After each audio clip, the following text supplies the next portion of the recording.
And then there is this pyracanthra that, you remember, was such a wreck. Had all this dead growth on it because it had become root bound. So this morning I started cutting away some of the dead growth. Alright, so I've spent the morning whacking away at pyracanthra here. Got all the dead stuff off, and then did some trimming to open up of some of the big branches to open it up, especially down here around the trunk. That was a little painful, but I think all those decisions worked pretty well. Also, this is actually, pyracanthra has thorns, but of course thorns don't quite match the scale. So I cut the thorns off. Talk about tedious jobs. Just hundreds of them. And you'll see at the bottom of a lot of these branches, I basically take off the bottom but not the top. That's part of a way of creating the illusion that it's old. We're obviously not there yet. I had to wire a few branches just to, so like this one, for example, just to, it was up here interfering, and took out a lot of the leaves around the joints so you can see them, see the joints better. And obviously the trees don't have that kind of growth. Well, they do, but it's not as common. It doesn't cover up the joint as much. All right, well, this morning's pyracanthra got potted. This was really scary business. I pulled the dirt down on the trunk a little more to sort of exaggerate the trunk, but that of course means that you're losing some dirt on top, which is fine. But remember, this was the thing that was root bound to start with, so I just don't know enough about how roots operate to know whether that means it's going to be better or worse when you cut half of them off. And there they are. This is, you can see a big root here. I'm very worried about that. How can this thing not be unhappy about that? So, I don't know whether I should have done something different. Maybe I should have somehow tried to save that big root and sort of dug around it and kept it in the pot. Yeah, just don't know. But this thing will either die or get sick pretty soon, or it will survive. It's really good weather right at the moment, so good thing. Anyway, I think it came out pretty well. This is the front. Oh, this is all wired in, so it can't come out. But you can see it's pretty darn interesting structure. I'm pretty pleased with it. Obviously, I have to do some more thinking. It's not as clear and clean as it needs to be, but I want to wait and see when maybe some of these branches will be dying. So I'll have to reconsider. So I thought I'd give a status report on things. Just got off the phone with Mac, and he seems highly entertained by these videos, so we're going to keep at it.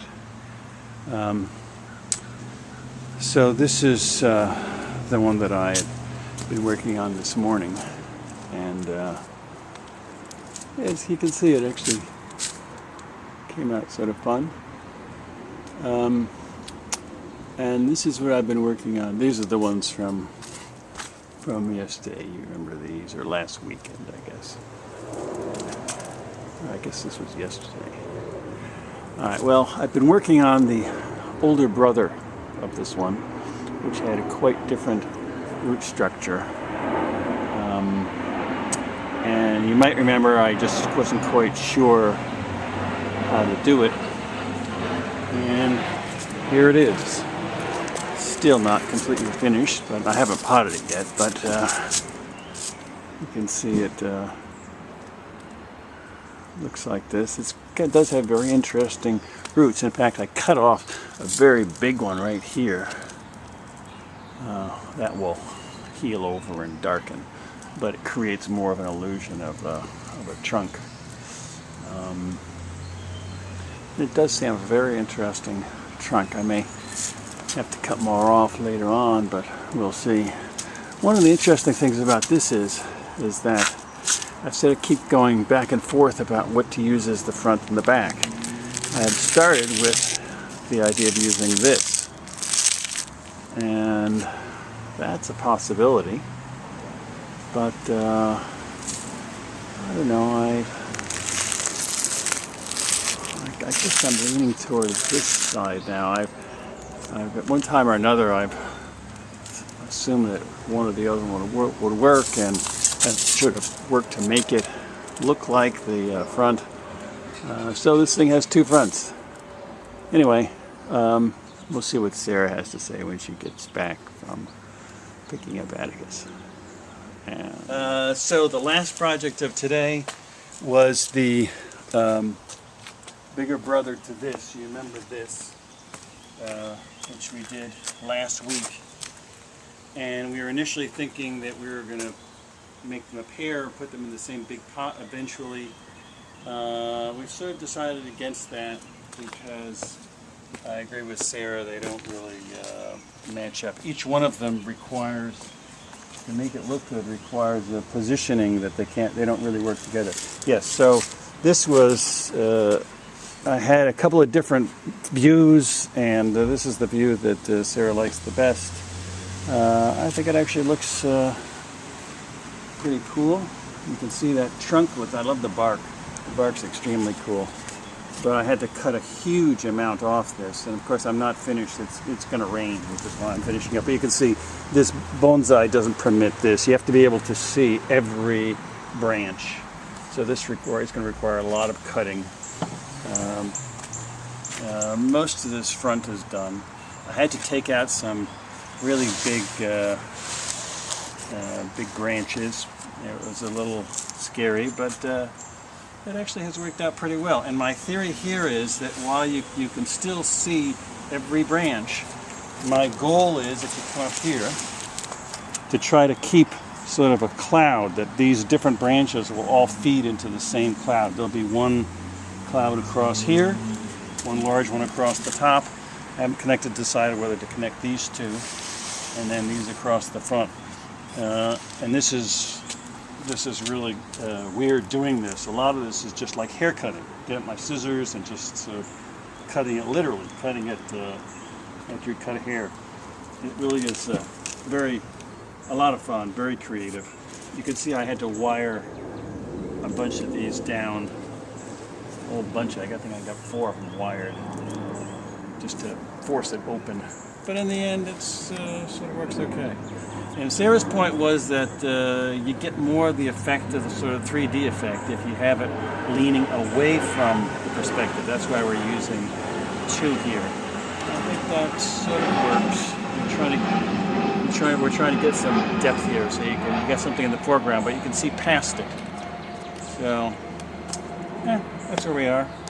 And let me put it down by its younger brother and see if match it holding it. Probably not. Completely different. Well, it's not in its training pot yet, so you can see, but yeah, they're quite a bit different. But they'd be very nice next to each other if you can imagine them both in training pots. It could be sort of fun. And so to Mac, who I was just talking to on the phone, I think Mac, next time we come out there, since you seem to have an interest in this, let's be sure to make a date to go to your local nursery. You and I will each pick a tree, and we'll bring our tools, and then you and I will each make something. And like I said on the phone, 4 or 5 hours, some breaks, it's a fun day.